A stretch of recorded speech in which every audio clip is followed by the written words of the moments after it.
નમસ્કાર દર્શક મિત્રો, એસડી ન્યૂઝ ગુજરાતી ચેનલ પર આપનું સ્વાગત છે અને હું આપની સાથે વૈશાલી પુવારુ કરીશું નજર આજના સમાચાર પર।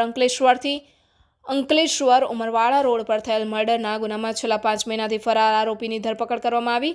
ઉમરવાડા રોડ પર થયેલ મર્ડરનો મામલો છેલ્લા 5 મહિનાથી ફરાર હતો આરોપી દિલ્હીના બુરારી વિસ્તારમાંથી ઝડપી પાડ્યો।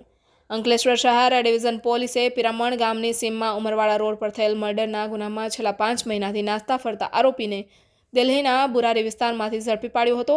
ગત તારીખ 22/8/2024ના રોજ પિરામણ ગામની સીમમાં ઉમરવાડા રોડ પર આવેલ માયાવંશી સમાજના સ્મશાન પાસે રેલવે ટ્રેક નજીકથી એક અજાણ્યા યુવાનનો મૃતદેહ મળી આવ્યો હતો, જે મૃતક યુવાન મહારાષ્ટ્રનો પંકજ અસુબડુ ભારંભે તરીકે ઓળખાય છે।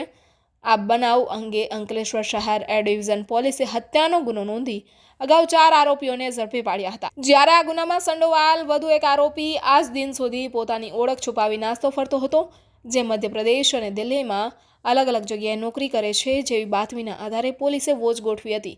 દિલ્હીના બુરારી વિસ્તારમાં યોગેન્દ્ર રામ ભરોસે મોહનલાલ નાગરને ઝડપી પાડી તેની વધુ તપાસ હાથ ધરી છે। Reporter Jayesh Prajapati, SD news Gujarati, Ankleshwar.